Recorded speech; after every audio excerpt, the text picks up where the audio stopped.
Welcome to my channel, Sunshine Shoulders. I'm Calvin. Thank you so much for stopping by today.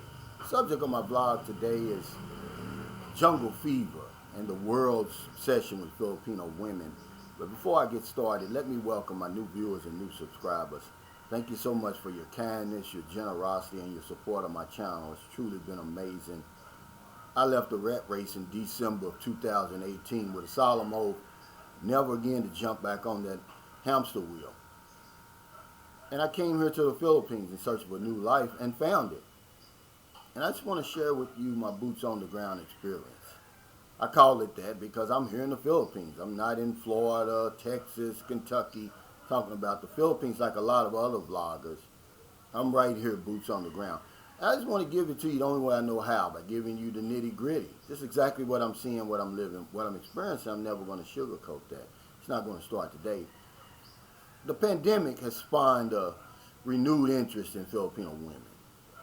There's always been an interest, but now it's become an obsession.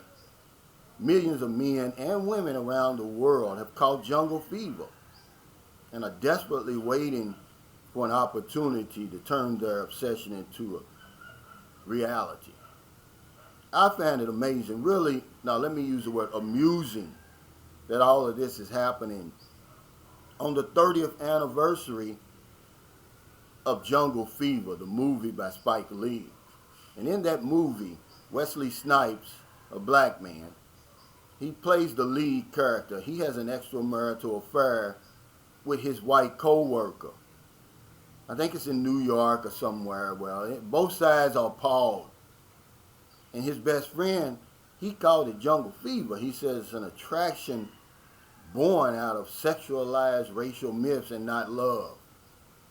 And that's where we seem to find ourselves now in 2021 in the midst of this COVID-19. Why all the excitement? Why now? Haven't men always been infatuated with Filipino women? Yeah, yes and no, but no one really cares.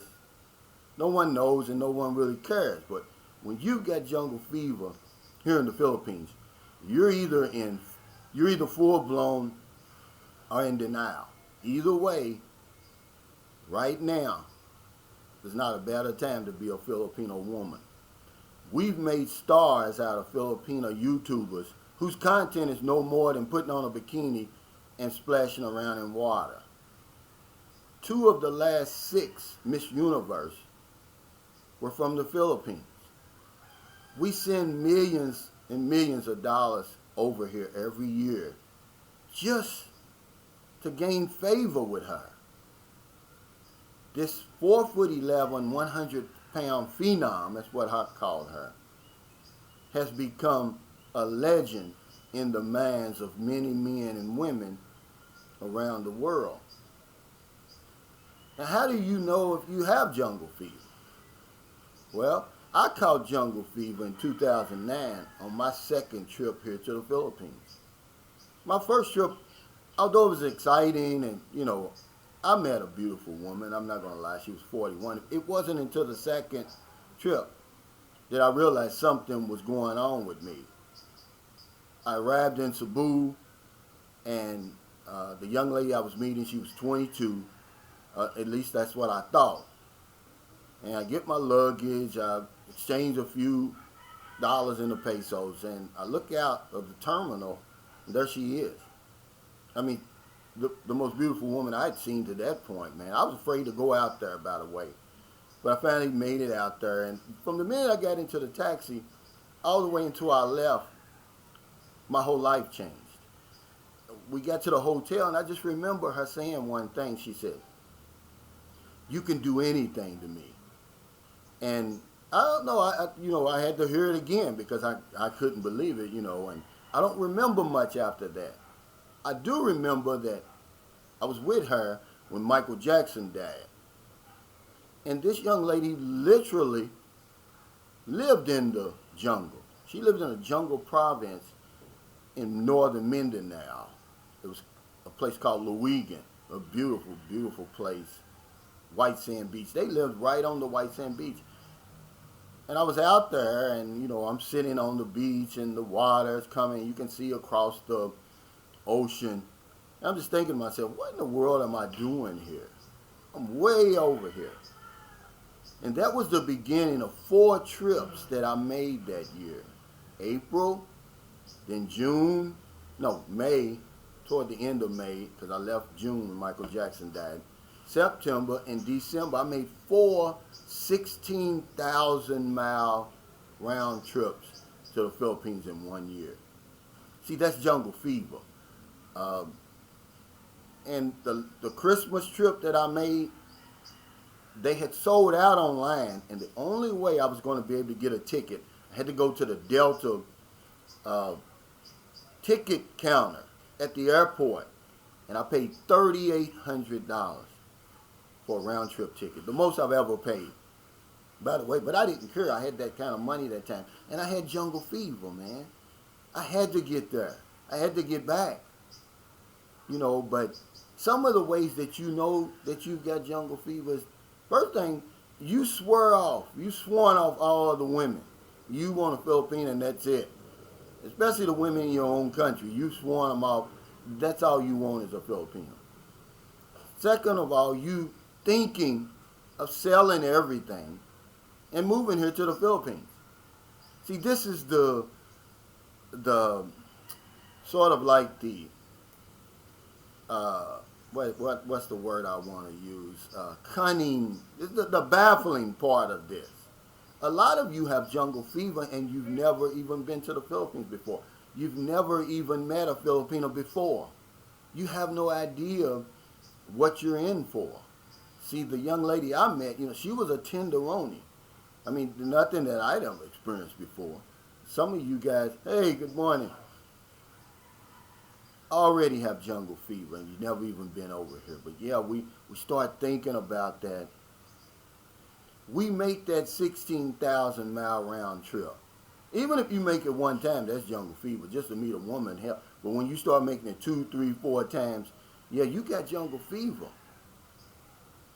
You go broke in the name of love. Remember, we send money over here. We don't even know the people. We're trying to gain some type of foothold, get a foot in the door, so when we do get over here, if you're here, you overstay your visa. A lot of guys, they don't want to leave here under no circumstances. They'll cry at the airport. They'll do all kinds of stuff like that. You know you've got jungle fever. And even when guys have a bad experience over here and then they'll say, well, I'm going to Thailand or I'm going to Cambodia or one of those places like that, you just end up with a Filipino knockoff. That's all it is, guys. This is the real thing over here. And the real jungle love starts over here. So much of the Philippines, even though it's a archipelago, it's jungle. If you've never experienced jungle love or jungle fever, once you put your feet on these shores, man, there's no turning back. You don't want a cure for it. I don't want a cure for it. I've got it. I would not date or marry or even court any other woman. I'm hooked, and I'm never turning back. And I just wanted to, on this 30th anniversary of one of my favorite movies by Spike Lee, this was the movie that made Samuel L. Jackson a star, by the way. And if you haven't seen it, go back and watch it. It's called Jungle Fever, man. And 2021, here I am, October the 28th in the Philippines. The pandemic has spawned a new interest in Filipino women. An interest that's always been there, but now it's an obsession. Millions of men and women around the world have caught jungle fever, and they're desperately waiting for an opportunity to make their obsession a reality. So if you're one of those guys who finds yourself up late at night or early in the morning watching YouTube videos about the Philippines, don't feel bad. Join the ranks of the guys who've got jungle fever.